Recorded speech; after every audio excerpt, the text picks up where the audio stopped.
Cara, conta pra galera que não te conhece um pouco da sua trajetória profissional, o que que te levou ao Bitcoin, aquele momento eureka aí que fez tudo clicar e fazer sentido. Boa, vamos lá. Então, de novo, um prazer estar aqui com vocês. Contando um pouco da minha história e como eu cheguei no Bitcoin. Então, sou de São Paulo, cresci na cidade, acabei vindo para os Estados Unidos para estudar, ali em 2016, 2017. Sou advogado, fui fazer São Francisco, me formei em Direito em São Paulo. Nunca acabei exercendo, entrei em empreendedorismo de cara, ainda abri minha primeira empresa dentro da faculdade. Mas chegou ali em 2015, 16, a empresa estava mais estabelecida, eu queria ter uma experiência fora, vim para os Estados Unidos, e foi em 2016 que eu comecei a me envolver um pouco mais com Bitcoin. Na época era cripto como um todo, se falava muito sobre o que estava acontecendo. Um colega meu, que ainda está diminuindo um pouco, mas era um Ethereum bull aí, o cara era 100% focado em Ethereum, entrou lá no ICO, comprou quase lá no comecinho, e ele que falava muito, e eu, desde o começo, fiquei mais interessado em Bitcoin, muito esse valor de uma nova forma de dinheiro, à época se fala muito desse ouro digital, não tinha tanto conteúdo quanto tem hoje em dia, e comecei a estudar, e eu acabei saindo do MBA para entrar na Bridgewater, que, como você falou, é um dos maiores fundos hedge funds do mundo. A época tinha 170 bilhões de dólares sob gestão, o fundador e o CIO, a época, Ray Dalio, exatamente. Escreveu vários livros, inclusive Changing World Order, que é um livro bem interessante, fala um pouco do que está acontecendo aí em termos dessa transição de poderes. E acho que foi bem aí que eu já fiquei fascinado com a tecnologia e com o potencial que poderia criar para o mundo. Ali em 2016 e 2017, já comecei a comprar, investir, tentei tradear com muita gente, perdi dinheiro com muita gente. Mas eu acho que virei muito convicto de Bitcoin. É o que o pessoal fala, para alguém que está aqui ouvindo pela primeira vez, que ainda está começando a entender Bitcoin, demora bastante, como qualquer coisa na vida, para você aprender e conseguir entender. Você tem que investir um pouco de tempo, e você está ouvindo esse podcast, é um bom começo. Espero que eu ajude de alguma forma, tenho certeza que o Bernardo ajudou bastante, mas foi nesse período, trabalhando na Bridgewater, eu morava em Manhattan, e o escritório ficava em Connecticut, então tinha mais ou menos 1 hora de trajeto em cada sentido, e eu ia voltando ouvindo podcasts sobre Bitcoin ou audiobooks, ou seja, entendendo o que estava acontecendo no Bitcoin, e a Bridgewater... Qual era o seu favorito na época? Putz, o Peter para mim foi... ele mudou agora, mas What Bitcoin Did foi um dos grandes para mim, e aquela primeira série do Breedlove, com Sailor, que eu acho que tem que ouvir, Sailor Series, que são aí horas e horas e horas, que mostra a genialidade do Sailor, foi o que lançou o Robert Breedlove. Acho que esses dois são bem característicos para mim, mas eu li todos os livros, ouvi muita coisa à época, mas o que foi muito interessante foi o contraste de ouvir bastante sobre Bitcoin, ficar estudando nesses trajetos, e na Bridgewater, que, para quem não conhece, além de ser um dos maiores hedge funds do mundo, é um centro de pesquisa macroeconômica que é um dos mais renomados do mundo, ou seja, tem ali um departamento de research, de pesquisa, de praticamente 200 pessoas, e diariamente o fundo publicava o que é conhecido como Daily Observations, que é um paper, para quem conhece Bitcoin, pensa num white paper, para quem não conhece, pensa aí numa análise de mercado, que é publicada todo dia. Então é um pouco esse contraste entre o que a Bridgewater via sobre o mundo, e tem um overlap, tem aí similaridade com o pensamento do Bitcoin, e todo o conteúdo de Bitcoin que eu estava estudando, e foi mais ou menos ali, principalmente em 2017, 2018, que daí eu acabei ficando extremamente convicto do Bitcoin e mudei para o Bitcoin Standard, que é um passo um pouco agressivo, não para todo mundo, em 2019, 2020. Certo. Eu lembro que eu te conheci no final de 2021, começo de 2022, e pessoalmente na Bitcoin Miami. Exato. E aí foi uma época que você já estava fazendo uma transição aí do mundo Fiat para o mundo BTC, né? Que você ia trabalhar na Swan. E você viu recentemente nos layoffs, aconteceu um downside da empresa, mas teve um período aí que você ficou encabeçando a frente de negócios da Swan. E você deve ter sentido em primeira mão a diferença cultural entre trabalhar com o Ray Dalio e a Bridgewater, tendo ali na linha de frente do mundo Fiat, fazendo análises bem aprofundadas, mas com essa visão mais tradicionalista e em comparação à Swan, que também é uma das maiores operações Bitcoin Only do mundo. Como que foi esse contraste? Então, foi bem isso. Então, eu acabei ficando na Bridgewater praticamente 4 anos. Fiquei de 2018 a 2022. Eu fiquei praticamente 4 anos. E depois entrei na Swan Bitcoin, que é uma empresa de serviços financeiros voltado para Bitcoin. Eu entrei lá em 2022, a empresa estava no começo ainda, já tinha 2 anos de história, mas ainda era uma empresa que tinha seus 40, 50 funcionários, tinha um único serviço, e eu acabei entrando, o Corey Clipsen, que é um cara até conhecido no mercado, é o fundador e CEO, e o Ian Pritzer é o CTO, um cara que escreveu um dos melhores livros sobre Bitcoin aí, Inventing Bitcoin. Sim. Se você quer entender um pouco sobre Bitcoin, vale a pena, bem fácil de entender. Então, esses 2 fundadores criaram a Swan, e eu acabei entrando em 2022 para tocar crescimento, estratégia, área comercial, marketing e tudo mais. Uhum. E foi uma transição muito grande, muito diferente em diversos sentidos, mas por incrível que pareça, tem grandes similaridades. Acho que a Bridgewater tem muito como conceito, e óbvio, a gente pode até falar, acho que erraram a marca 100% do Bitcoin, eles estavam extremamente bem posicionados para conseguir entender e investir, mas, querendo ou não, é muito pensado focado num pensamento fundamentalista, entender o que está acontecendo no mundo, na economia, de forma extremamente granular, tentar entender como é que funcionam os mercados e, querendo ou não, quando você vai para o mundo Bitcoin, é basicamente essa jornada que você vai, que obviamente acaba questionando todas as suas ideias de mundo, porque você começa tentando repensar o que é o dinheiro, depois que você entende que o dinheiro não é exatamente o que você imaginava, o que é a reserva de valor, como é que funcionam as economias, como é que funciona o mercado financeiro, o que é a inflação, o que é o comércio. Então, essa jornada do Bitcoin, por isso que as pessoas falam que demoram horas e horas para você conseguir criar uma convicção grande, é porque não só tem a parte de tecnologia, de como funciona efetivamente o blockchain, mas tem uma parte muito grande de repensar e revisitar vários conceitos. Então, eu acho que nesse sentido tem uma similaridade, como funcionavam as 2 organizações, mas daí tem uma dicotomia gigantesca, porque a Bridgewater foi criada e fundada dentro do mundo Fiat, como se conhece, dentro dos mercados de economia que existem aí nos últimos 50, 100 anos, mas principalmente desde 1970, se tornou um dos fundos mais famosos por conseguir prever quais seriam as movimentações de mercado e criar apostas para ter lucros, focado nesse mundo como se conhece hoje em dia. E Bitcoin é o oposto, né? Se tem alguma coisa, o Bitcoin questiona esse mundo como um todo, de como funcionam os bancos centrais e quais são os papéis das instituições financeiras. E então tem essa mudança de visão muito grande e que foi um choque, mas foi uma experiência bem interessante profissionalmente.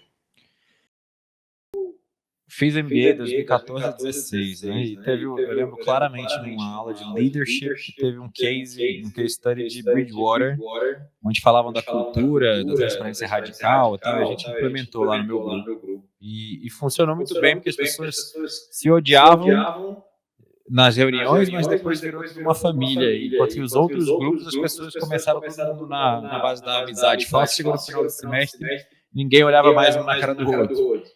Mas essa transparência radical ajudou demais essa exchange de ideias, essa troca de ideias, que ele chama que o Ray Dalio chama de meritocracia de ideias.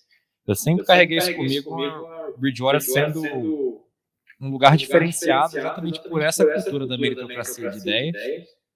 Mas eu queria saber, tipo, o pessoal não falava abertamente sobre Bitcoin, questionava o paradigma vigente na época, ele falava assim, a gente precisa de uma estratégia do ângulo para entrar em Bitcoin pesado, ou isso não vingava por algum motivo? Vamos lá, só para primeiro tocar nesse assunto, para quem não conhece, qual é a cultura dentro da Bridgewater, porque é interessante para algumas pessoas, é o que o Bernardo estava falando de transparência radical. Então, o que o Ray tentou implementar, é questionável se ainda está do jeito core como ele imaginava, foi acabando sendo diluído com o tempo, mas o princípio que ele sempre defendeu é que as ideias que têm o valor. Então, todo mundo, não importa se você é o estagiário que chegou ontem na empresa, ou se você é o CIO que está lá há 30, 40 anos, todo mundo deveria expor suas ideias de maneira totalmente transparente, e a melhor ideia vencerá. Não quer dizer que todas as ideias vão ser analisadas da mesma forma, porque se você acabou de chegar e não entende nem o que é uma debenture, e o Ray Dalio está falando que é uma debenture, está me especificando, não é que vão achar que todo mundo tem o mesmo mérito no ponto, mas todo mundo tem o direito de expor a opinião, e não só sobre... De uma forma parecida até com o Bitcoin Core, acabei de pensar nisso. Você Exato. pode chegar lá e tentar participar, mas se as suas ideias forem merda, porque você ainda não entende muita coisa, não vai conseguir contribuir muito. Não vai, exato. Não, mas é bem exatamente isso. E não só em relação a assuntos profissionais, né? Mas ele acha que o feedback é pessoal também, entendeu? Então, se você veio e você é parte do Bitcoin Core, você trouxe uma ideia totalmente idiota, olha, eu acho que a gente tem que mudar do Proof of Work para Proof of Stake, não só vão debater o mérito da sua ideia, da sua proposta, mas também o que dentro de você, quais são as suas características, quais são suas falhas, quais são as suas forças que te levam a ter essa ideia boa ou ruim. Então, que volta um pouco para aquele conceito de fundamentalismo, de tentar entender como as pessoas são wire, como as pessoas operam e como que os mercados rodam. Eu sou um fã, querendo ou não, desse conceito de feedback aberto e explícito, transparência. Nem sempre funciona, não funciona na maioria dos lugares. Na Bridgewater é questionável quanto funcionou, não por muitos anos acho que funcionou, mas depois começa a crescer, começa a ficar um pouco mais corporativo, começa a ter um montão de políticas aí distintas, interesses diversos, acho que perde um pouco a eficácia. Mas agora acabei indo nesse ponto, acabei perdendo o core da pergunta. A gente entrou nesse assunto. A gente me surpreende por muitos anos com o Bitcoin rodando e as pessoas não levando isso e essa ideia, a meritocracia de ideias, não crescer. O que aconteceu? É um ponto, por si só, mostra que falhou, né? Não só nesse, como em outros assuntos. Acho que é explícito, não é nenhuma grande surpresa que o fundo não tem performado tão bem nos últimos anos. Mas não ter visto Bitcoin pelo totalidade, pelo mérito, foi uma falha muito grande, ao meu ver, porque a justificativa interna, de certa forma, sempre foi meio que ancorada em dois pontos. Um que eu acho que tem validez e o outro que tinha validez e o outro bem questionável. Acho que a discussão sempre voltou tentar entender qual o fundamento e qual seria o valor de algo como o Bitcoin, que acho que nunca foi dado o devido mérito e foi efetivamente compreendido como se deveria. E um outro ponto que se levantava à época, que é um pouco mais compreensível, principalmente quando eu estava lá ainda, já estou falando isso aí há praticamente 4, 5 anos atrás, que não tinha tanta liquidez no mercado para um fundo como a Bridgewater, que tinha aí 170 bilhões de dólares, para conseguir fazer uma posição significativa e conseguir entrar e sair da posição para tentar criar algum tipo de valor. Mas, cara, o rebate para esse ponto poderia ser só um core allocation, né? Você poderia fazer uma posição, fazer o que muita gente faz dentro do Bitcoin, que é buy and hold. Você não está tentando tradear, você não tem nenhum diferencial comprando e vendendo, você está comprando aos poucos e vai fazendo uma posição aí Uma conta na Coinbase, no nome da Bridgewater, e ficar acumulando satoshis, botando uma ledger e tá tudo certo. Exato, seria simples como isso, mas nada tão simples, né? Daí você tem que passar por compliance, explicar para os clientes, mas o que aconteceu muito na época que eu estava lá, principalmente porque a gente estava ali no bull market de 2020, 2021, é que os clientes começaram a perguntar, putz, o que é Bitcoin? O que é essa história de criptoativos? O que é essa nova economia? Mas o fundo nunca foi a fundo o suficiente para criar uma convicção e construir uma posição. E, obviamente, foi um erro bem grande, porque tem vários estudos aí, tem várias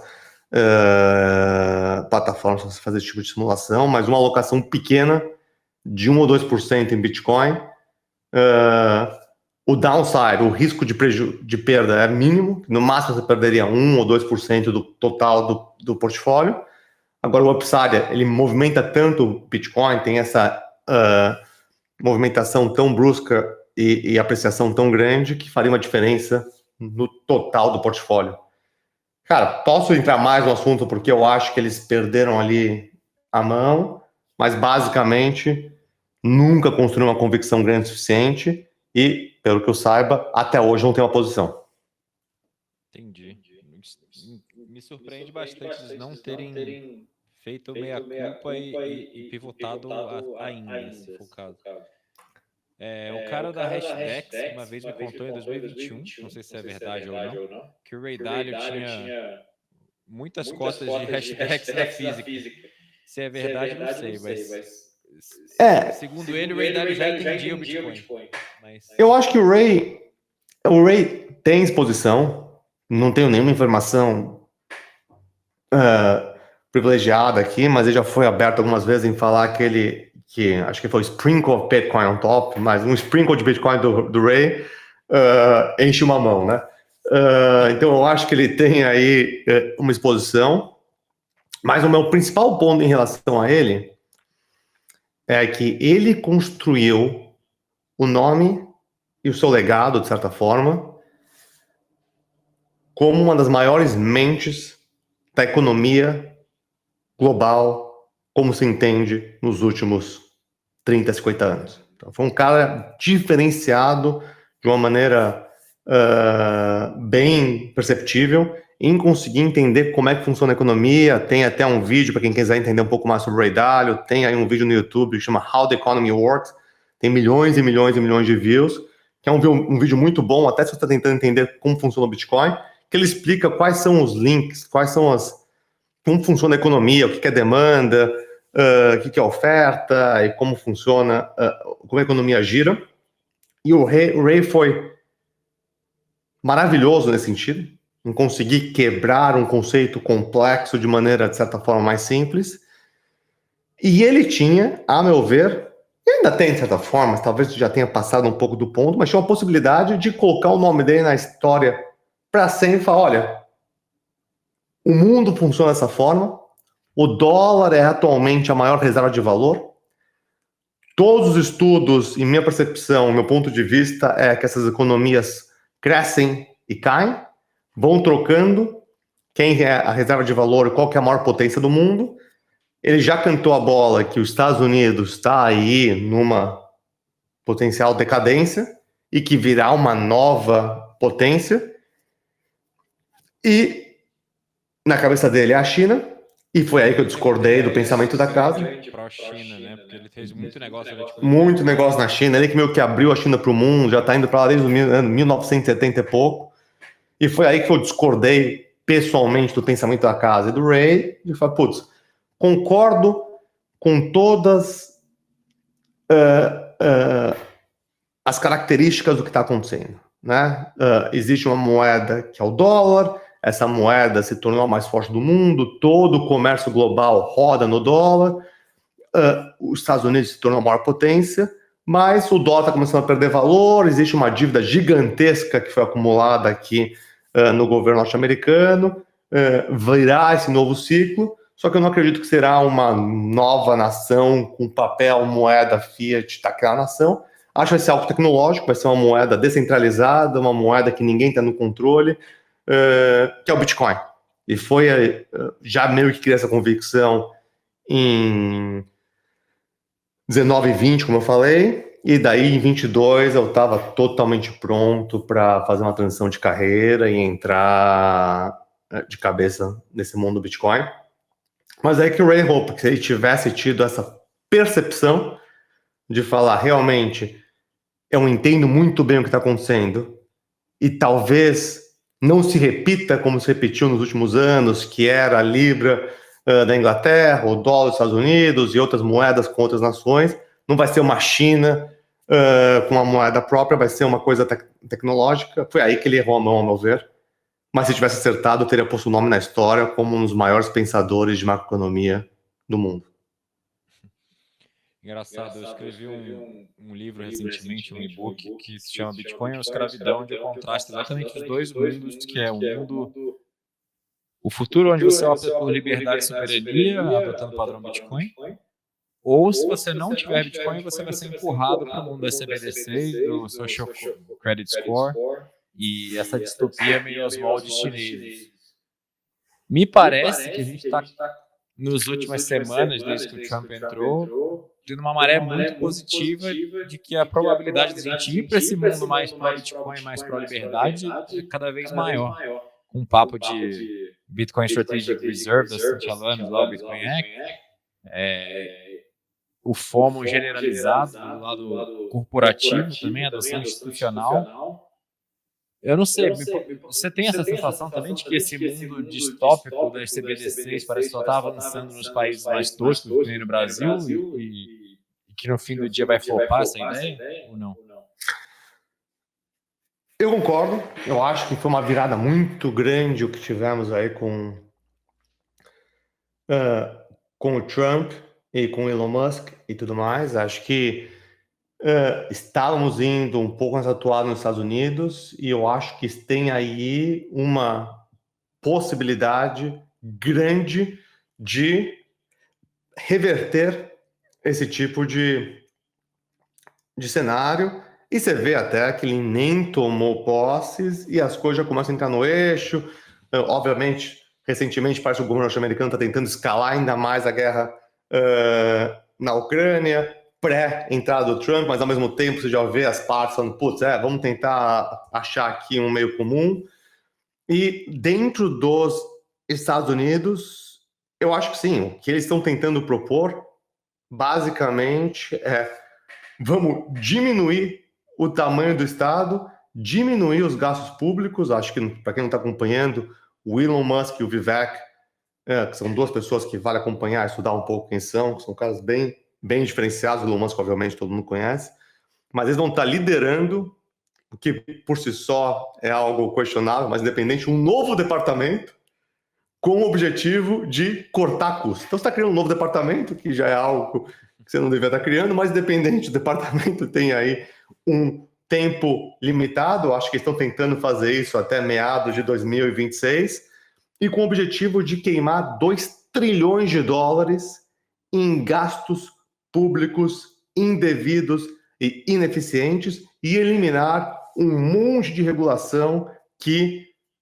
impede o empreendedorismo. Posso falar em primeira mão, porque vivi isso nos últimos 2 anos e meio, 3 com a Swan, durante o governo Biden, nessa nova indústria, que é uma indústria que todos os países deviam estar abraçando e suportando e tentando facilitar ao máximo possível a expansão.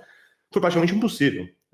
Impossível do ponto de um belo dia você acordar, isso é dado público, e a sua conta bancária foi fechada, todo o dinheiro foi sacado sem nenhuma justificativa, sem nenhum aviso prévio. Não é que a gente recebeu uma ligação do gerente do banco, olha, gente, muito obrigado, mas seu tipo de negócio não está mais agora interessando o banco, então daqui a um mês você tem que fechar sua conta. Não.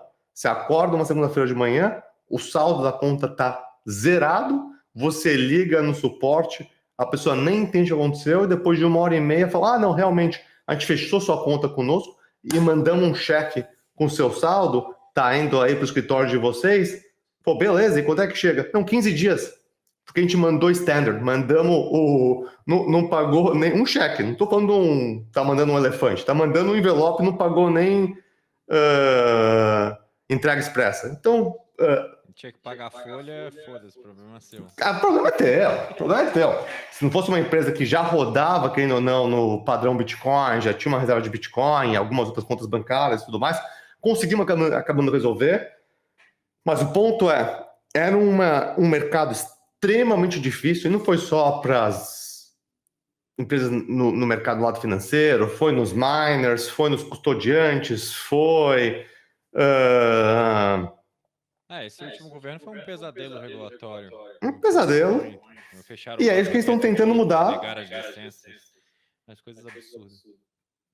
Exatamente, é isso que eles estão se propondo a mudar. E do outro lado, que é o lado até mais interessante, então não só eu acho que vai ser um mercado mais aberto de forma geral, com menos burocracia, mais pro-business, que espera-se vai gerar aí um crescimento mais acelerado, porque dada a situação que os Estados Unidos está, você tem duas opções. Ou você cresce mais rápido e tenta comer essa dívida com produtividade, ou você vai acabar tendo que inflate your way out of it, ou seja, criando mais inflação, para tentar perder o valor do dinheiro e a dívida fica mais fácil de pagar, que é um caminho péssimo. Mas só a espiral da dívida até pouco tempo atrás parecia ser inevitável. Seria inevitável. Você estava crescendo no fim do túnel. E você acha que o Bitcoin é a solução para isso, para desinflar essa dívida? Long term, com certeza absoluta.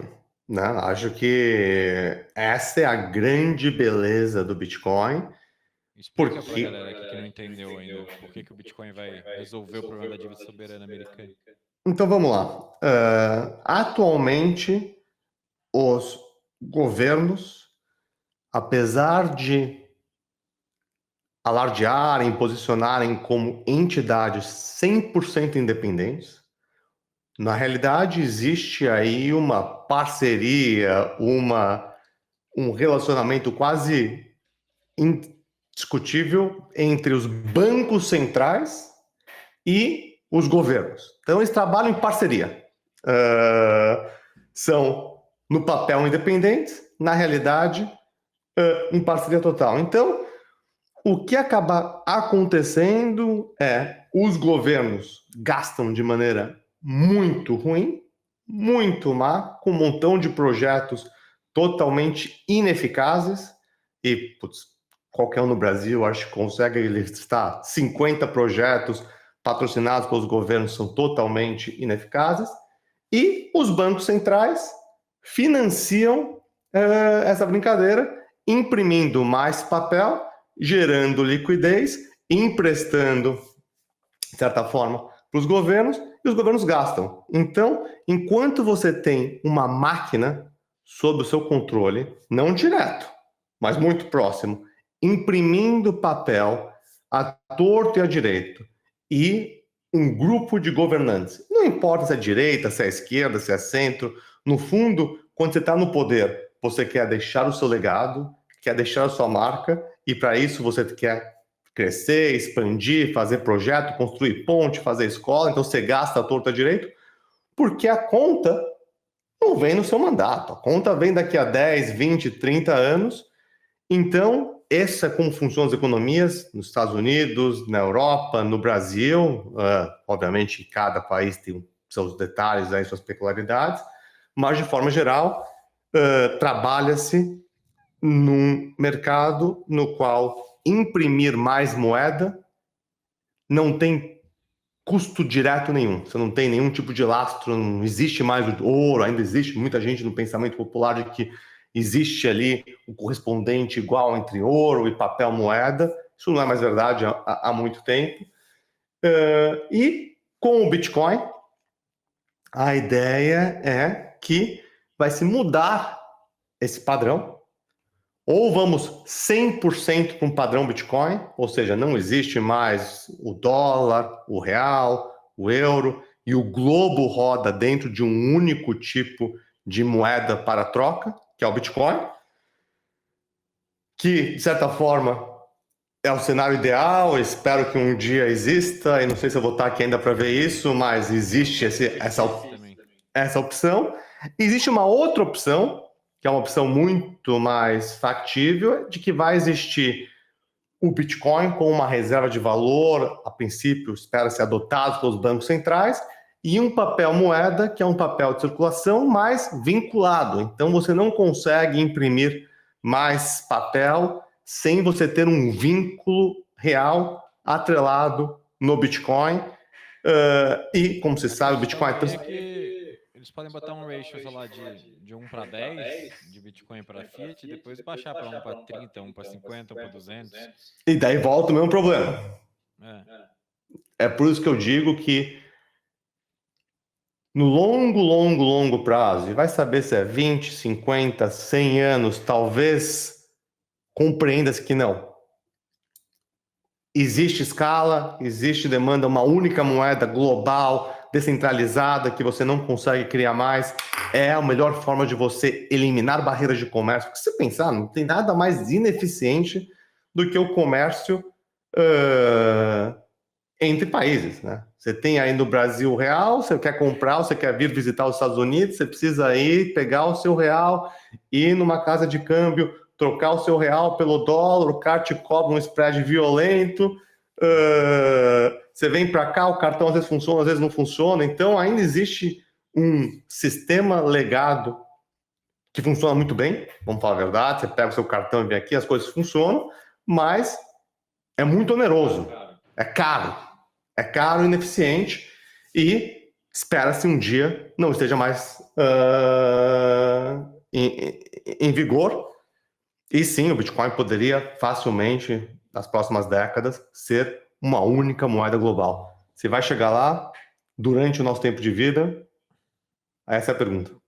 Mas como que eles desinflam essa dívida de 36 tri usando Bitcoin no lugar do ouro nas reservas de Banco Central? Então, o que é possível fazer, e daí que a teoria dos jogos é algo muito discutido dentro do mundo do Bitcoin, mas o que você poderia fazer, dizem, não tem nada que algumas nações já estão fazendo, você começa a criar uma reserva de valor em Bitcoin. Atualmente, um Bitcoin está $100 mil, 550 mil reais.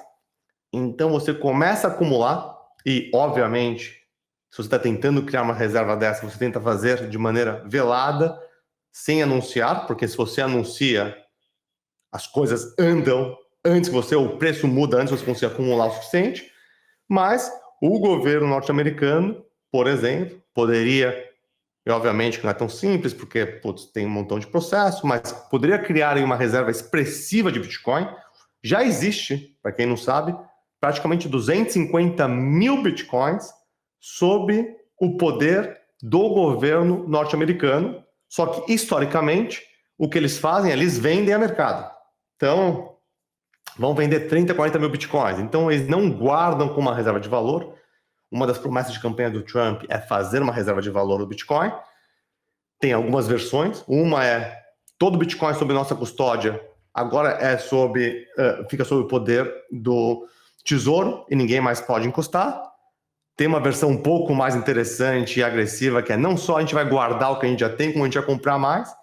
Mas uma das formas, respondendo a sua pergunta, é sair do ouro, que é uma reserva de valor legada, que tem os seus problemas, não é tão eficiente quanto o Bitcoin, mudar para o padrão Bitcoin, e se os Estados Unidos fizer uma movimentação dessa, invariavelmente outros países terão que seguir esse movimento. Então você pensa que a China vai começar a acumular Bitcoin, e a Inglaterra, e os Emirados e tudo mais, e o valor do Bitcoin, que hoje em dia está em $100 mil, pode facilmente chegar em 5 milhões de dólares em algum período no futuro, e você agora tem um ativo expressivo, numa quantidade relevante, que você consegue usar para quitar essa dívida de 36 trilhões de dólares. Como eu vejo, curioso como se você vê de uma forma parecida, se tem alguma outra... A ideia tá clara, meio que isso. Agora, Eu soltei um vídeo recentemente sobre o Bitcoin Act, quando saiu a notícia, e o plano era eles venderem mais ou menos 16% das reservas de ouro para trocar por Bitcoin, segundo a proposta da Cynthia Lummis. Exato. Comprar 1 milhão de Bitcoins em 5 anos não quer dizer que eles vão comprar ao preço atual de 100 mil, muito pelo contrário, vai ser muito mais caro que isso, vão carregar. Exato. E aí me veio a pergunta inevitavelmente que é, se os Estados Unidos forem comprar Bitcoin para compor esse 1 milhão, eles não vão fazer isso quietinhos, o mais quieto possível, para não criar esse FOMO generalizado? E a mesma coisa não vale para todos os outros países e fundos soberanos, etc., do planeta, que garantia a gente tem que já não tem gente grande fazendo isso. E quando vazar essa informação, quanto tempo será que leva até que o primeiro Banco Central, o primeiro governo fale assim, quer saber, foda-se, eu vou imprimir dinheiro e comprar Bitcoin. Sim. Porque se eu fosse um Banco Central, a primeira coisa que eu ia fazer é isso. Eu ia falar, cara, vamos imprimir dinheiro e comprar Bitcoin e deixa o resto do mundo pagar a conta. Exatamente. Esse é o ato final, né? Acho que esse seria quando um governo grande tomar uma medida como essa, que, putz, acho que para muita gente talvez ouvindo seja um conceito novo e até algo meio difícil de se compreender, mas dentro do ciclo de Bitcoin, para quem acompanha, putz, já é conversado isso há quase 10 anos nessa altura, mas sim, fatalmente, acho que em algum momento vai existir dos bancos centrais realizarem que o papel moeda está perdendo seu valor de uma maneira acelerada, que irá existir uma mudança de paradigma e que o Bitcoin é a nova reserva de valor que vai tomar uma posição central na economia global, imprimir as moedas e comprar o Bitcoin.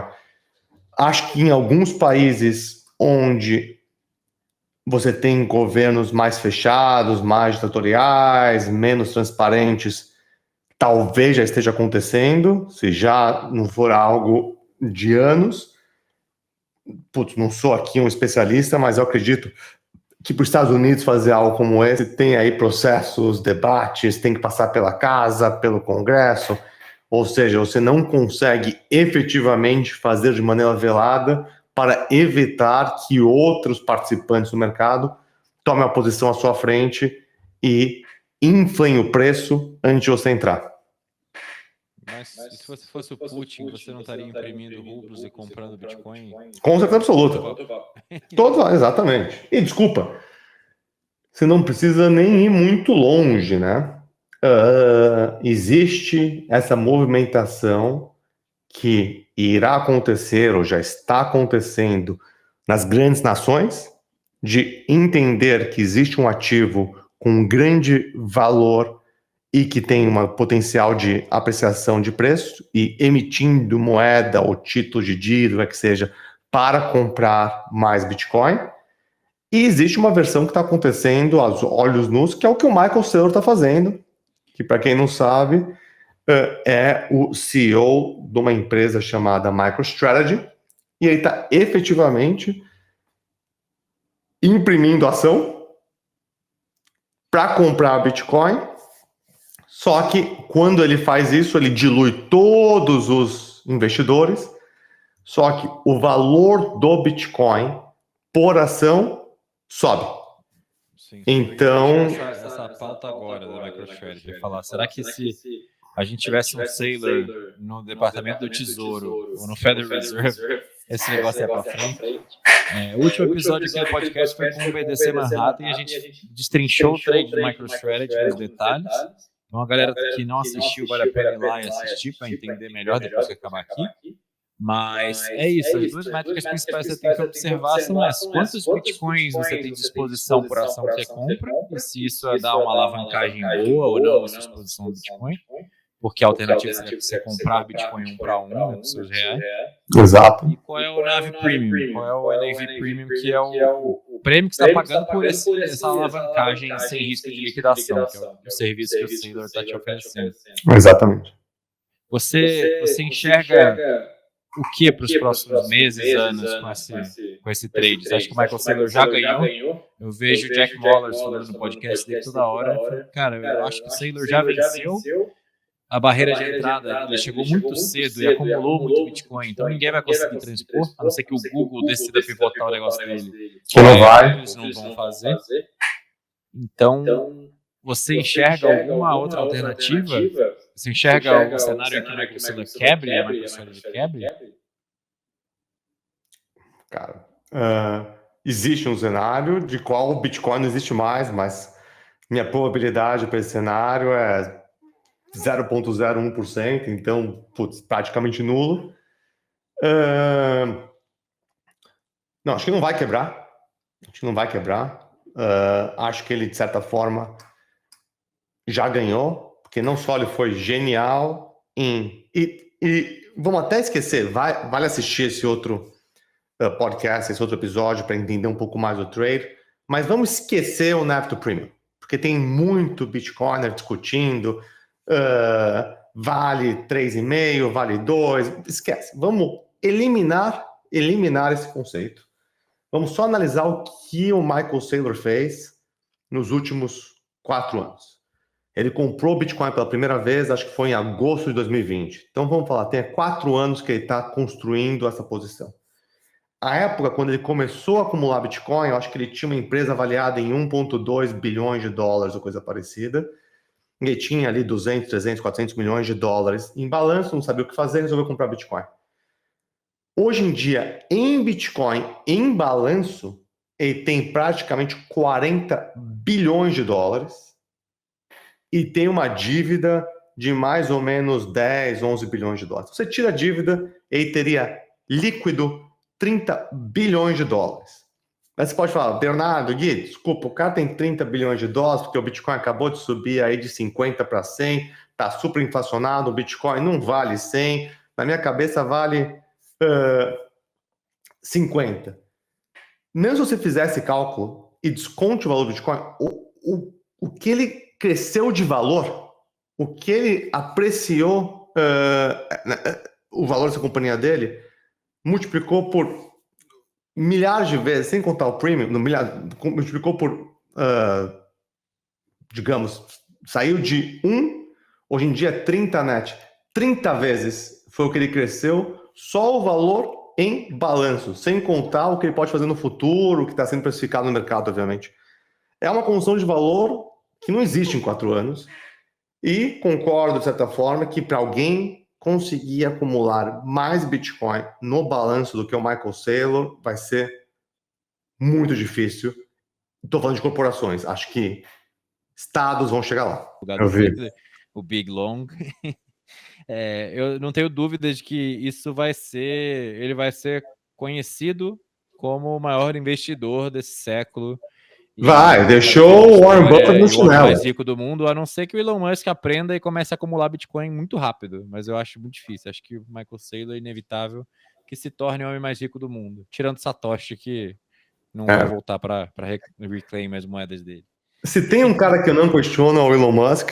Então, eu acho que se ele resolver ser o maior, fala, eu gostei dessa nova brincadeira e talvez ele ache um jeito de passar. Mas o Elon Musk parece estar muito concentrado em levar o homem para Marte e acho que não vai se distrair tentando acumular Bitcoin, infelizmente.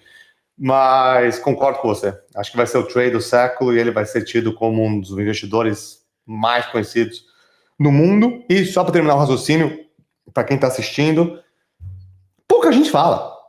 Mas pouquíssima gente fala sobre ele. Agora teve um pouco mais de barulho, porque o negócio dá uma esticada, vai entrar aí no Nasdaq 100 e tudo mais, mas ainda de cada 10, se você perguntar, acho que se 2 souberem quem é MicroStrategy, o que o Michael Saylor fez, e conseguir estimar quanto que ele tem de Bitcoin no balanço e quanto vale a companhia, acho que se achar 2, você tá no lucro. Você conhece o Rui Chaves de Harvard? Conheço. E ele me chamou para ir lá no evento do Harvard Angels recentemente, o Zaguri ia palestrar, e umas conversas de canto, assim, com um pessoal ali super bem sucedido, empresários, MBA Harvard e tal. 90% não sabia que era Michael Saylor ainda. E o cara me parou no meio da conversa de canto e falou assim: qual é o nome daquela ação mesmo que você falou para eu monitorar? Espero que, se ele estiver ouvindo aqui, de nada. Se você comprou MSTR 3 semanas atrás, tá feliz. Deu alegria. E, by the way, só para falar, para deixar mais claro ainda, é isso, 90%, 80% não sabe quem que é Michael Saylor e 40%, 50% não sabe o que é Bitcoin. Uhum. Já ouviu falar, mas não consegue. Bem iniciantes, bem tipo. Mas uma coisa ficou notória para mim, que eu já falei aqui no programa também, que é: eu já tive muitas interações com esse mundo dos grandes empresários, dos high net worth, você também com certeza lá no seu tempo de Swan, e a maré mudou completamente. Você estava também em São Paulo quando teve a aprovação dos ETFs, a gente estava no evento lá na Cervejaria Dogma, e teve a sua palestra, e ficou muito claro que aquilo ali foi o divisor de águas, e que agora a gente tem um carimbo de sanção de Wall Street para falar de Bitcoin sem ser o dinheiro mágico da internet, sem ser o dinheiro de lavar dinheiro, de tráfico, de sei que lá. Mas é muito engraçado o quanto essa galera precisa dessa chancela para observar e pensar fora da caixa. Total. E aí minha pergunta para você é: o que acontece na cabeça do Faria Limer brasileiro que tem a mania de ficar que nem uma mula empacada, vivendo 5 anos de atraso, dado que temos Paul Tudor Jones, Stan Druckenmiller, Larry Fink falando abertamente na TV aberta nos Estados Unidos que Bitcoin é o cavalo mais rápido, que eles só enxergam inflação olhando para frente, e que, portanto, eles têm exposição a Bitcoin. Larry Fink ainda foi além e falou que eu estudei e parei de falar bosta porque eu realmente entendi e Bitcoin é maravilhoso. E aí você vê aqui no Brasil pessoas como, não vou citar nomes, mas você sabe, tem alguns Faria Limers notórios em ficar falando mal do Bitcoin e até recentemente ficar apostando contra o Bitcoin. É uma vontade de se humilhar em público? O que acontece? Você tem alguma teoria para isso? Tem algumas. Porque é realmente curioso, no mínimo. E não é...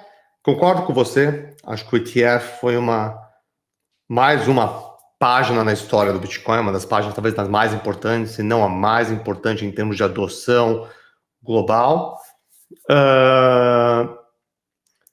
Mas eu diria que foi muito mais do que só um carimbo, né? O carimbo veio ali no dia 11 de janeiro de 2024, mas agora que a gente já está chegando praticamente em dezembro, quando você olha para trás, foi o produto financeiro mais bem sucedido da história de Wall Street. Então não é só um carimbo de, ok, nosso amigo Larry Fink, presidente, fundador da BlackRock, resolveu lançar aqui um ETF de Bitcoin. Ele não só lançou o ETF de Bitcoin, como se tornou um dos produtos mais bem-sucedidos da história do fundo, o que coloca ainda mais em questionamento o ponto que você estava levantando. Então, não é que é mais uma hipótese, será que tem demanda, será que vai ter alguma função no portfólio dos clientes? É uma realidade.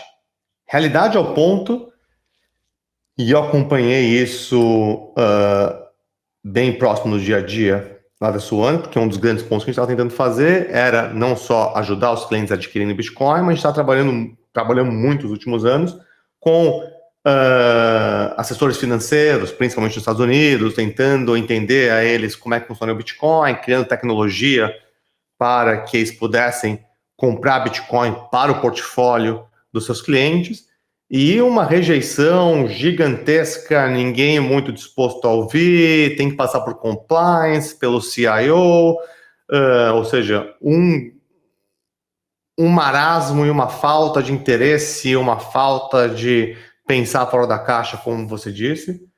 E agora, postou até Steven Lupka, que é um cara interessante, ele trabalha na Swan também, ele postou um e-mail que um dos clientes da Swan recebeu, do seu financial planner, do seu assessor financeiro aqui nos Estados Unidos, falou: olha, só para avisar para todos os clientes que na segunda-feira nós iremos fazer uma alocação de 2% em ETF de Bitcoin em todos os portfólios da nossa gestão.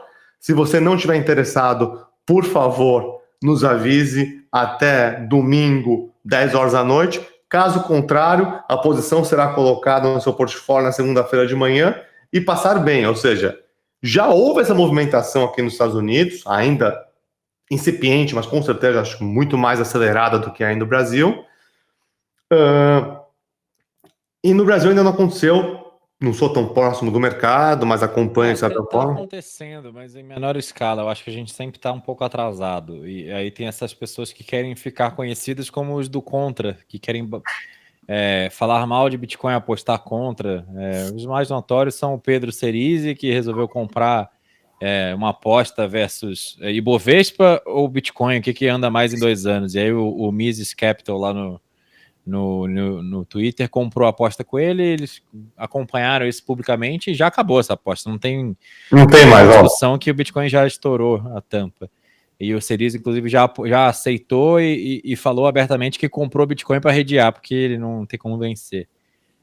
E o Thiago Reis, lá da Suno Research, que parece que vive no século retrasado e fica falando mal, e agora abriu um long short de MicroStrategy, porque, segundo ele, a MicroStrategy é um envelope onde se coloca bitcoins, e por estarem dentro do envelope, os bitcoins valem 3 vezes mais. Ele está preso nessa falácia do Nave Premium, sem entender exatamente qual é o mecanismo. Mas eu acho que está acontecendo. Por exemplo, o Stuhlberger botou Bitcoin lá no fundo verde. Botou no verde, né? Botou, exato. Eu não sei se é um viés que a gente tem de brigar com os Faria Limers na bolha do Twitter, e fica sempre essa rivalidade, mas eu enxergo que o Faria Lima está bem atrasada, e você falou da má vontade quando estava na Swan, tentando ensinar os financial planners a levar Bitcoin Adoption. Você acredita que tem alguma coisa fundamentalmente errada no sistema de remuneração dessa galera, de ganhar dinheiro com o cliente perdendo ou ganhando? Como que funciona isso? Acho que sim. Só tá dando risada aqui, só falando de aposta. Vou sair aqui. Saio toda vez. Toda pergunta que me manda, eu vou para outro lugar, mas eu vou só falar porque é interessante. Eu tenho um grande amigo meu do MBA, trabalha em Wall Street, trabalha aí num dos grandes bancos, e mais ou menos 2 anos, há um ano atrás, foi julho de 2023, ele estava precisando de real no Brasil, basicamente ele mandou no grupo, gente, alguém está querendo comprar real, coisa parecida? Eu não precisava, mas eu perguntei, tá precisando de real, o que você vai fazer, não sei o que, putz, achei um puta do investimento lá em Santa Catarina, tô comprando um prédio lá na praia, eu tava tentando descobrir qual que é a praia, mas a praia mais badalada, um deal do século, foi o melhor deal que eu fiz na minha vida, eu falei, conta mais qual que é, não, putz, o cara comprou esse apartamento, é pé na areia, o prédio tá quase pronto, ele teve aí um problema, assim, acabou se endividando, tá me vendendo um metro quadrado por 12 mil reais o metro quadrado, vou conseguir vender por 25 lá em julho de 2025 e tal. Falei, cara, se fosse você comprar Bitcoin. Falou, não, você tá louco, não sei o quê. Falei, olha, se fosse eu comprar Bitcoin, já te expliquei algumas vezes porque é um investimento muito mais interessante do que a maioria das coisas que você trabalha, nesse caso, esse imóvel em particular. A época, Bitcoin estava ali em provavelmente 25, 30 mil dólares. Ele falou, não, puta, isso aqui vai dar muito mais alegria. Bom, basicamente fizeram uma aposta. Foi julho de 2023? Foi julho de 2023. Tá. Fizeram uma aposta. Ele falou, putz, beleza, então vamos fazer aqui, ó. Quem perder, vamos fazer 2 anos, marcação de 2 anos. Então você acha que em julho de 2025, quando você vai vender esse imóvel lá nessa praia bacana em Santa Catarina, você vai fazer mais dinheiro do que o Bitcoin, então tá travado a aposta, são aí X valor em dinheiro, e a gente vai fazer uma viagem juntos, não sei o quê. Igualzinho essa semana, ele jogou a casaca, já perdi, não vou chegar nunca no valor que já tá o Bitcoin, mas agora ele falou, putz, e daí, aí voltando para a cabeça, que eu tinha um pouco, questionei um pouco, mas voltando um pouco para a cabeça, um pouco desse pessoal do mercado financeiro, agora na cabeça dele foi, putz, você pegou o movimento certíssimo e lucrou mais do que eu, e agora esse trade, essa aposta, já passou, perdi a oportunidade. E eu falei, desculpa, mais uma vez, não é um trade que eu estou falando uma mudança de paradigma, a gente está falando de um ativo que tem propriedades que são infinitamente melhores do que a maioria, todos os ativos que as pessoas usam para guardar valor. Então, não estou falando de nenhum movimento, não vou vender meu Bitcoin em julho. Eu postei um print ontem, desculpa cortar, eu não resisti. Eu postei um print ontem de um Bitcoin Talk, onde era um print de 2010, que o cara falando assim, só tenho 600 Bitcoins que eu consegui essa semana, perdi o bonde. Todo mundo insiste em achar que perdeu o bonde, mas eles literalmente tiram essa premissa de lugar nenhum. Não é de lugar nenhum, você se compara, né? Esse é o problema. Se você está ouvindo falar de Bitcoin, você está falando de Bitcoin através de alguma pessoa. Pode ser o seu vizinho, o seu colega, o seu amigo, alguém que se acompanha online e tudo mais. E, por princípio, você está ouvindo depois da pessoa que está te contando.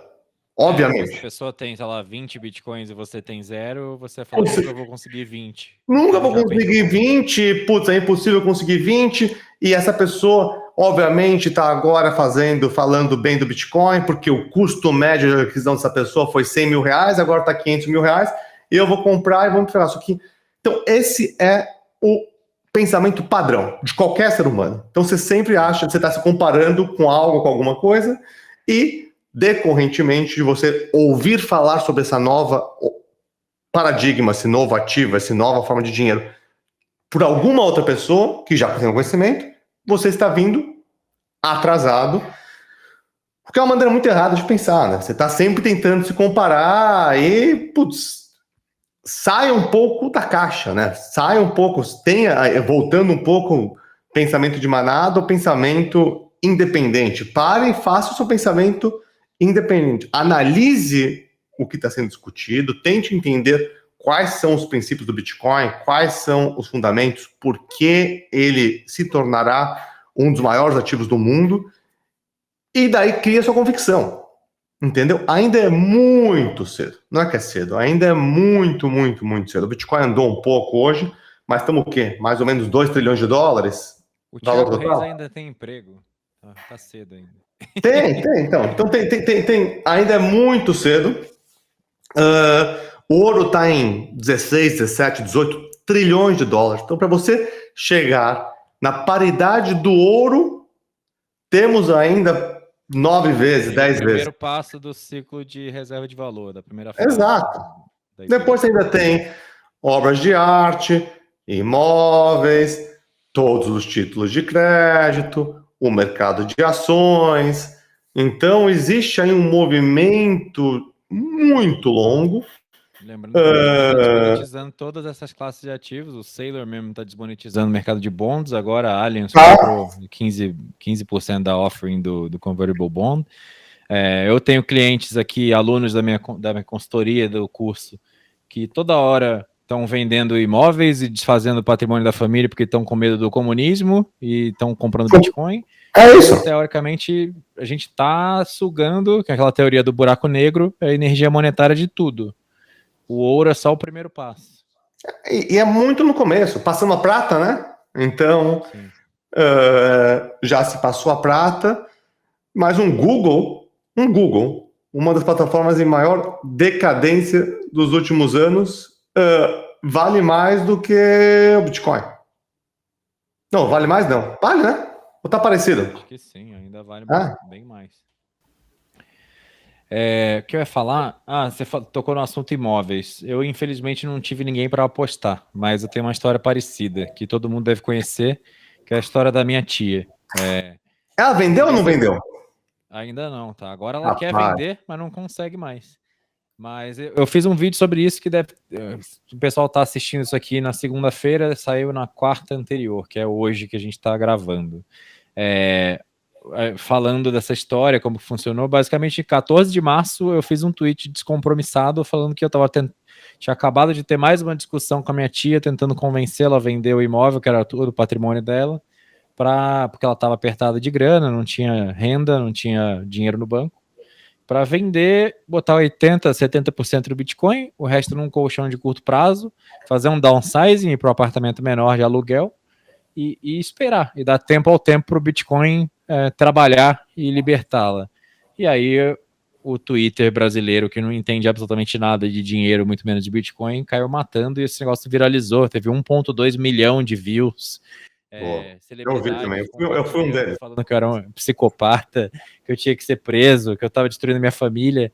E aí acelera 18 meses aí para frente, a gente vê exatamente o que aconteceu. Ela teria, o apartamento desvalorizou, ela já baixou o preço 2 vezes, mas não tem interesse de ninguém para visitar, ainda mais que é no Rio de Janeiro, e o Brasil está degringolando o Rio mais ainda. Então todo mundo está vendendo o que tem, e imóveis é boa parte do patrimônio de muito brasileiro. Já venderam 2 apartamentos no prédio dela, e foram a preços menores do que o dela, ainda para piorar, ela tem essa resistência, acha que tem que ficar negociando 100, 200 mil para cima, para baixo, que vai fazer diferença, e enquanto isso o tempo passa e o Bitcoin anda e ela perde dinheiro, custo de oportunidade gigantesco. E ela teria dinheiro para 4 apartamentos agora. Eu já faço essa conta e atualizo aqui. Mas não tem o que fazer. 4 do dela. Do dela, exatamente igual dela. Ela poderia voltar agora, compraria um a preço menor, descontado, e teria 3 no banco, ou no Bitcoin, ou compraria um... Né? 3 não, vai 2,5, talvez 2,7, porque ela ia pagar custo de vida e aluguel ao longo desse tempo. Sim, fato. Mas, porra, é inegável que fazia total sentido. E aí a pergunta fica, será que isso só vale para os últimos 18 meses ou isso vai valer para toda a eternidade e para o futuro constante? Se você entende como o Bitcoin funciona, você entende que é inevitável que isso continue acontecendo e que se você guarda o fruto do seu trabalho, tudo que você acumulou ao longo da vida no Bitcoin, você vive num mundo deflacionário, onde tudo fica mais barato. Jeff Buff fala muito disso. As pessoas elas insistem em não entender, parece que tem um bloqueio mental, não sei, é tão simples depois que você põe um investimento de tempo e estuda e entende que, cara, fica muito óbvio. E aí você falou também sobre a comparação não saudável, de você se comparar com o seu benchmark, se as pessoas ao seu redor que entraram primeiro. É lógico que toda vez que eu faço uma conversa com o Alan Reicher, eu quero me matar que eu não comprei Bitcoin em 2009, 2010. Você conversar com o Max Keiser, você deve inevitavelmente também sentir a mesma coisa. Porém, o que você deveria fazer é olhar, pensa que você está num multiverso e tem 2 versões do Bernardo. Tem a versão do Bernardo que vai continuar no padrão Fiat, poupando seu dinheiro em cubos de gelo que vão derreter, e a outra é você abraçar o Bitcoin e você começar a enriquecer inevitavelmente no longo prazo, com turbulência no curto prazo, por causa da volatilidade que dá para surfar com o mínimo de conhecimento. Então é simples como isso, você não precisa se comparar com mais ninguém, simplesmente com quem você vai ser se você continuar trabalhando para sustentar parasitas que te diluem o tempo inteiro. E o ponto um pouco bom que você trouxe o Max Keiser, e até teve uma fala esses dias aí. A única coisa mais escassa do que o Bitcoin é seu tempo. E eu apostaria que a galera que ouve esse teu podcast aqui é uma galera mais jovem, deve estar entre seus 20, 30 anos, 40.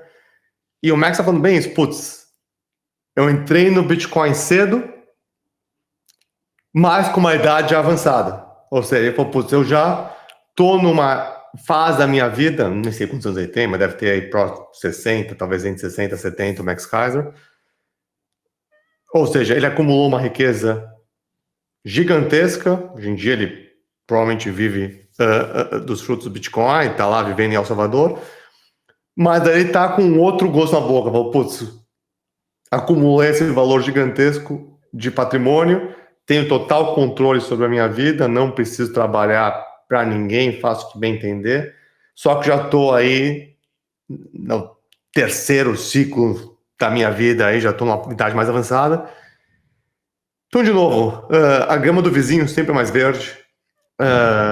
Você não precisa entrar de cabeça. Não entrei de cabeça. Não sei se o Bernardo entrou de cabeça do D1, D0. É um ciclo. Se você colocar aí 1, 2, 3, 4, 5% do patrimônio, ainda mais se você for jovem, na pior das hipóteses, você vai passar por volatilidade e se reconstrói. Então, a coisa mais importante é estudar, e a coisa que com certeza não é certa é exposição zero. Se você não tem nenhum tipo de exposição no Bitcoin, você com certeza está comendo bola e não preservando o fruto do seu trabalho aí, o que você gerou durante a vida, o que você gera no mês a mês, da melhor forma possível. Sim, e... Não respondi a tua pergunta ainda sobre os incentivos da Faria Lima. Se quiser ir para lá, podemos, mas o papo tá indo. Eu tava tentando buscar nos arquivos aqui qual era o ponto que tinha ficado solto, era esse. E aí, o que você enxerga que daria para melhorar? E você acha que é essa a razão pela qual essa galera tem uma resistência? Porque basicamente o Bitcoin, a partir do momento que o cliente entendeu o Bitcoin, ele vai falar, porra, mas então quer dizer que eu posso surfar a volatilidade só fazendo hodl pro longo prazo, com minha autocustódia, e o negócio é completamente risk-off, e eu não tenho que me preocupar com nada. Para que serve esse cara que me cobra 2% aqui de comicota, mais 20% de performance? É para nada. Então, esse é o grande ponto. É uma ameaça existencial que faz os caras não abraçarem o Bitcoin? É um medo de perder o emprego? Talvez... Vamos lá, deixa eu quebrar um pouco essa pergunta para variar um pouco. Eu acho que se você pensar um pouco como é que funcionou os últimos anos, principalmente no Brasil, mas no mundo inteiro, o mercado financeiro e cuidar das suas finanças era algo extremamente complexo. Existe uma inflação aí que está jogando contra todo gerador de riqueza, todo trabalhador, todo produtor, todo mês, e um sistema tributário em cima disso. Ou seja, não só você tem a inflação jogando contra, como você tem aí um esquema tributário praticamente impossível de se navegar sem ser um especialista. Então, não adianta você ser médico, advogado, youtuber, quer que seja empresário, você tinha que ter um trabalho full-time para gerar algum tipo de riqueza, algum tipo de receita, e um trabalho part-time, ou quase full-time, para você manter isso, entendeu? E, obviamente, que um trabalho por si só já é muito difícil, dois é praticamente impossível, então criou-se aí uma oportunidade para assessores financeiros, gestores, para cuidarem do patrimônio no seu lugar. Então você produz e alguém cuida. E para cuidar, cobra-se entre 50 bips a 200 bips, e se alguma gestão ativa, algum fundo que a pessoa está realmente criando posição, 20% do que for gerado. Então eu acho que de forma... Do que for gerado de lucro acima do benchmark, que geralmente é um benchmark arbitrário, como o CDI, Exato. o Vespa, que... Ou não, né? A Bridgewater não tinha benchmark nenhum, era retorno total. Tá. Aqui no Brasil, geralmente, os fundos, eles falam, acima do CDI, acima de... Passado do CDI, a gente come 20%. Mas então, a verdade é que se você só faz CDI, você ainda empobreceu o seu cliente, né? Porque a inflação real é muito maior do que a inflação.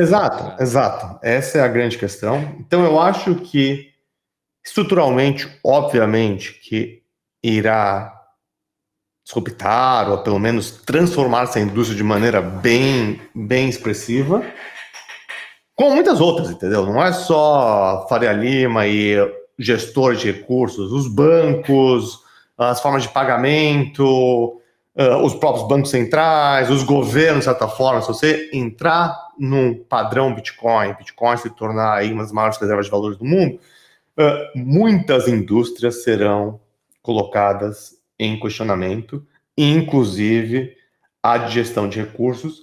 Então, eu acho que sim, esses principalmente, e que já, vamos ser bem claros, essa indústria vem sendo disruptada há muito tempo.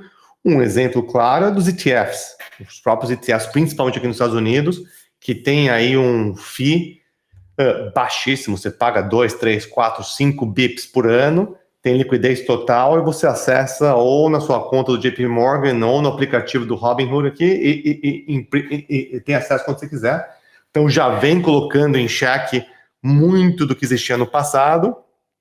Acho que Bitcoin... Ninguém sabe, eu nunca contei essa história, mas quando eu estava na faculdade, em 2007, eu comecei a trabalhar, eu era estagiário ainda, fui trabalhar numa corretora de ações, eu era stockbroker, uma corretora pequena, na época do IPO da Bovespa, do BMF, tava uma loucura, um bull market gigantesco, e a gente ia prospectar clientes lá na Bovespa, naquelas salinhas que tinha lá do lado do museu da Bovespa, e era corretagens absurdas, a gente cobrava, tipo, sei lá, 15%, 5%, coisas assim, surreais, e aí isso já estava sendo disruptado na época, com outras corretoras que começaram a cobrar R$10 por ordem executada, e aí veio aí dos Estados Unidos a Robinhood, que não cobrava comissão nenhuma, então assim, esse mercado já sempre foi muito ineficiente, e foi se tornando uma corrida até o zero, né? Exato. Agora, tipo, meio que a quebra final do paradigma. Eu acho que sim. Daí, putz, talvez você discorde, mas minha percepção é ainda existirão gestores, entendeu? Mas só os bons, entendeu? Você vai ter que ser, provavelmente o benchmark vai ser Bitcoin. Então você pensa daqui a 5, 10, 15 anos, se Bitcoin se tornou aí uma reserva de valor bem estruturada, obviamente os retornos não vão ser tão agressivos quanto foram nos últimos anos, mas provavelmente um benchmark vai ser algo como o Bitcoin, e daí se você conseguiu gerar valor acima do Bitcoin, talvez você tenha algum tipo de participação, mas isso eu estou falando daqui a 20, 30 anos. A gente só compra 100% de MicroStrategy e segura. Exato. Então, acho que vai disputar muito. E o que eu acho que o que eu mais espero que aconteça é que os clientes comecem a questionar de maneira bem estruturada o que foi trazido de valor por esses assessores, porque, e aí a gente sempre falava bastante na Swan, porque você compra um pouco, daí você começa, provavelmente quem estava comprando até pouco tempo atrás, comprava contra a indicação do assessor financeiro, você tinha que se rebelar praticamente, falar, putz, beleza, não vou comprar mais ação da Apple ou da Netflix, vou pegar aqui essa montante e vou numa outra plataforma abrir a conta, me cadastrar, fazer o processo e comprar paralelamente e até traquear fora do meu patrimônio total, porque não está aqui sob a sua gestão. Então, acho que vai começar a existir muito um questionamento estruturado de falar, putz, o que foi de valor que foi efetivamente gerado por essa galera, e vale a pena confiar nesse pessoal que perdeu a onda do Bitcoin, na verdade indicou contra esse investimento, você está realmente sendo bem assessorado ou não. Então, acho que isso vai existir nos próximos anos, sendo liderado pelas pessoas que tiveram um pouco de convicção e criaram uma posição. Acho que daqui a 20, 30, 40 anos não é que vai desaparecer por completo a indústria, porque vai ter gente que vai conseguir criar valor de diversas formas em diversos tipos de mercados, mas o benchmark provavelmente vai ser Bitcoin, mas Bitcoin daqui a 20, 30, 40 anos, imagino eu que não vai estar dando compounding 20, 30% ao ano. Claro. Uma outra pergunta para você sobre a diferença cultural entre o Faria Limer brasileiro e o Wall Street. Eu sinto, não sei, talvez seja viés meu, uma má vontade em relação ao meu país, mas eu sinto que aqui a gente tem uma tendência muito maior, mais forte a ser shitcoiners. A quantidade de conteúdo cripto e porcaria que a gente vê na internet, e a quantidade de influenciadores e pessoas que ficam falando de cripto aqui me parece ser ordem de magnitude maior em percentual na indústria brasileira do que nos Estados Unidos seria. Você compartilha essa visão? Você acha que não? Tem muito shitcoiner aí também? Porque aqui parece, tipo, produzindo conteúdo Bitcoin Only, tem o Caio lá, Letra na Bipa, as meninas do Área, Renato 38. e poucas outras pessoas, assim, não tem muita gente. E aí, quando você vai para o universo cripto, você tem os grandes nomes. Você tem lá o Bruno Perini, você tem a Paradigma Education, você tem a Blockchain, você tem fulano, cicrano, beltrano. Por que esse fenômeno? Por que essa galera não entendeu ainda? Ou será que entendeu e fala assim, cara, tô ganhando muito dinheiro aqui e, portanto, não vou parar de fazer e foda-se o cliente no final, do outro lado da linha, que é o Faria Limer 2.0, né? Tá dando dinheiro, por que eu vou mudar? Então, putz, não tenho uma percepção clara se é maior ou menor. Tem muito por aqui também, tem muito no mundo inteiro, entendeu? Como qualquer nova indústria ainda não regulamentada, ainda nascente, abriu-se uma oportunidade gigantesca para um montão de gente fazer umas barbaridades. Não sei se você viu agora, um menino, 12, 13 anos, criou aí um novo token um rug pull gigante. ao vivo. Levou $30 mil da galera, daí ele criou um novo falando I'm sorry, levou mais $10 mil. Então, cara, onde é que se tem dinheiro para ser feito, sempre vai atrair todo tipo de gente. Eu acho que é um mix, para ser bem a verdade, gente que tem total ciência de que o que estão promovendo é totalmente sem sentido e só um get rich fast type of scheme. Então, acho que tem bastante gente dessa laia. E tem gente no oposto. Acho que tem gente que tem ali, não conseguiu entender o que é Bitcoin, que ainda não conseguiu. Porque não é tão fácil. Esse é um dos problemas do Bitcoin, infelizmente, que para você criar uma convicção grande, você precisa entender um pouco de tecnologia, entender um pouco de economia, entender um pouco de teoria dos jogos, entender um pouco de risco-retorno, de investimento. Então, como é uma mudança de paradigma, como eu falei, que toca tantas áreas, o pessoal da Faria Lima, como você fala, do Wall Street, entende muito de economia, muito de, a princípio, né? Economia, finanças, tudo mais. A princípio, com ênfase no a princípio. Então eles veem esse novo, vamos falar, ativo sobre a lente financeira e daí fala, putz, talvez financeiramente faça sentido, mas, como qualquer tecnologia, uma nova tecnologia vai disruptar e daqui a pouco vai existir um novo Bitcoin que me garante que o Satoshi não vai voltar, ele vai fazer mais 21 milhões de Bitcoins e daí um rug pull em todo mundo. E tem a turma de tecnologia que talvez não entenda a complexidade do sistema financeiro e quais são as falácias do sistema e quais são os prejuízos de um banco central e podem entender que a tecnologia funciona bem, mas não conseguem entender que no fundo isso é uma nova reserva de valor. Então acho que essa é uma das complexidades, infelizmente, do Bitcoin. Acho que o Bitcoin, principalmente a galera, temos que dar um pouco de mérito. De certa forma, é tudo orgânico e você pensar que Bitcoin hoje em dia talvez seja o que? Uma das marcas top 10, top 20 do mundo. E foi 100% orgânico, sem nenhum tipo de departamento de marketing, sem nenhum CEO. Então, de certa forma, temos que dar bastante mérito para a comunidade em fazer crescer o nome do Bitcoin como cresceu. Mas, por outro lado, falta storytelling, né? Falta você conseguir contar a história de uma maneira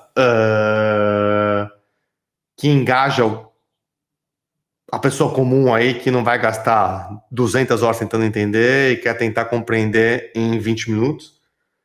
Por isso que eu estou animado com o filme do Sailor que vai sair um dia, porque eu acho que vai ser possível contar a história do Bitcoin com um pouco de... Mas aí o pessoal vai assistir o filme, sair do cinema e falar, mas eu já perdi o bonde. Vai, volta. Então não vai mudar nada. Essa é a dificuldade. Cara, tem alguma coisa que a gente não cobriu, você queria falar? Por mim, matamos aqui. Cara, acho que foi legal. Que mais? Acho que recomendo de novo. Se você teve paciência de ficar até o finalzinho aqui, parabéns. Espero que tenha ajudado de alguma forma. Recomendo muito, muito, muito investir tempo. É engraçado que as pessoas gastam anos de vida para tentar aprender como criar algum tipo de valor para a sociedade. Então, você vai para a escola, depois você vai para a faculdade, você faz uma especialização, faz estágio, ou seja, gasta horas e horas e horas e horas e horas e não está disposto a gastar 1/10 do tempo para entender como guardar esse dinheiro. Como você pode se blindar de uma maneira eficiente e conseguir acumular mais recurso e guardar o fruto do seu trabalho. Então, falo de novo. Outro rabbit hole, né? Porque as pessoas meio que são levadas com a manada para supostamente aprender a ser um cidadão produtivo e a gerar valor para a sociedade, mas literalmente fazendo as coisas que falam para eles fazerem, e tá muito errado também nesse sentido, porque a maioria das pessoas não tem a menor ideia de como gerar valor para a sociedade, não entende esses incentivos, não entende oferta e demanda, e fica surpreso que faz uma faculdade de filosofia e não consegue ganhar 20 mil reais por mês saindo da faculdade. Concordo com você, o pessoal não tem a menor ideia de como guardar o seu fruto do seu trabalho. Isso é muito, muito grave. É gravíssimo. Você acaba terceirizando sociais de todos os países do mundo. Exato, você acaba isso afeta todo mundo, vamos ser bem claros, afeta os CEOs das principais empresas do Brasil e afeta o estagiário ou operador fabril. Putz, é um pouco generalizado e é difícil, mas não é tão difícil. Leia, tem tanto conteúdo. Putz, quando você entrou, putz, não tinha nem 1/10 do que você tem hoje em dia. Quando o Max Kaiser começou a falar, não tinha praticamente nada. Então teve muita gente que veio antes de nós e antes da galera que está chegando agora, que fez o trabalho, que gerou conteúdo simples. Eu acabei saindo da sua. Era palestras do Andrés Antonopoulos. Exatamente. Nem padrão Bitcoin do Saifedin ainda, saiu em 2020, 19, sei lá. Exato. Eu acabei saindo da Suano, como a gente conversou. Não estou mais lá, mas enquanto eu estava lá, ainda está disponível. A gente criou um curso com a Natalie Brunel, que é extraordinário, tem um poder de comunicação muito forte. Ainda acho que está disponível, é só em inglês, pelo que eu saiba, mas você vai lá, swan.com/welcome, e tem um curso simples de 1 hora que te dá os principais parâmetros sobre o que é o Bitcoin, mas tem que estudar, e vale a pena. E se você gasta tentando se aprimorar para ganhar um pouco mais de dinheiro na sua profissão principal, recomendo muito gastar um pouco de tempo e se dedicar para aprender como guardar esse valor de maneira eficiente, não só para os próximos 5 anos, mas para a sua próxima geração e para você conseguir ter um padrão de vida muito melhor lá para frente. Hoje em dia tem formação disponível na internet de graça, a questão é só saber separar o joio do trigo. Tem o chat, vai o chat. Vai bater um papo com o chat que você deve te ajudar. Mas o chat GPT é meio shitcoiner, né? Tem que tomar um pouco de pouco, né? Aqui mesmo no canal tem, quando eu fiz o lançamento do curso, eu fiz lives gratuitas onde tem lá a origem do problema, como funciona o sistema monetário, por que ele rouba o seu poder de compra, como que o Bitcoin resolve isso, por que vai continuar crescendo, como faz autocustódia, tá tudo explicado de graça. Exato. Aí, do Liberdade ou Ruína. E se quiser coisas estruturadas, passo a passo, com tutoriais de Cold Card, de Jade, etc., tá tudo dentro do curso, que é só pagar uma merreca e entrar. E aí não tem desculpa, tem suporte no Telegram. Então é muito fácil hoje em dia. É uma questão de querer só. É só querer. E você tem um livro preferido de Bitcoin na face da Terra? E não pode falar o padrão Bitcoin, que é muito óbvio. Eu gosto muito do Dalin, né? É pesado. Não começaria lá, né? Eu gosto bastante do livro da Lynn Alden. Mas se vou recomendar um fácil de entrada, se o pessoal falar inglês, pega o livro do Ian Pritzker, Inventing Bitcoin, bem simples. É um cara mais de tecnologia, ele escreveu esse livro depois de ensinar uma galera em high school lá no colégio, o que é Bitcoin. Então acho que vale a pena. Padrão Bitcoin é um clássico. Price of Tomorrow, que a gente comentou, puta, espetacular, um baita livro. Você pode ficar. Se você começar a estudar, chegando, você vai ficar estudando talvez pelo resto da vida. Porque eu já estou estudando há 7 anos E eu não conheço nem metade do que é o Bitcoin. Tô anotando para botar nos comentários aqui porque eu tenho certeza que as pessoas vão me perguntar. Quais são os livros que o Gui falou? Então, tá anotado. Qual que você gosta? Cara, eu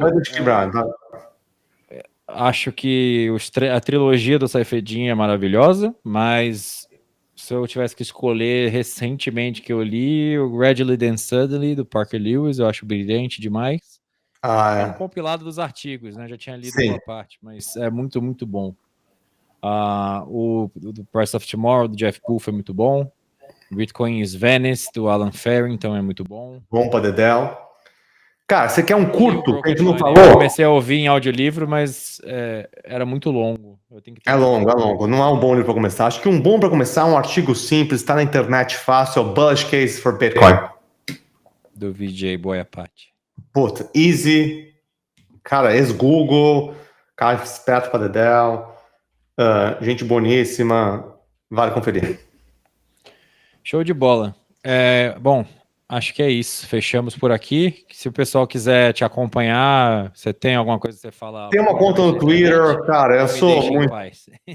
Eu sou low profile. Pô, se quiser me seguir no Twitter, nem sei qual que é o meu Twitter, mas você pode me seguir, que vira e mexe eu apareço por lá, mas apareço tão pouco que não vai nem animar o seu feed, mas é Gui Amado Gomes. Amado Gomes. Tá bom. Exatamente. Tem meia dúzia de gato pingado me seguindo. Mas é isso aí. Mas, putz, tá lá, se quiser me cutucar, putz, quiser, sei lá, cutuca o Bernardo aí, se ele quiser me bota em contato, se quiser ouvir um pouco mais, se tiver alguma dúvida. Adoro ajudar, já trouxe um montão de gente para dentro do Bitcoin, ainda tem muita gente para trazer, então espero que o papo tenha ajudado. E se alguém quiser falar comigo diretamente, vai através do Bernardo, que ele me bota em contato. Perfeito. Fechou, doutor? Obrigado e fica até a próxima. Então, o convite já está feito. Quando quiser voltar, é só avisar. Valeu, obrigado, abraço. Valeu. Tchau, tchau. Até a próxima, pessoal.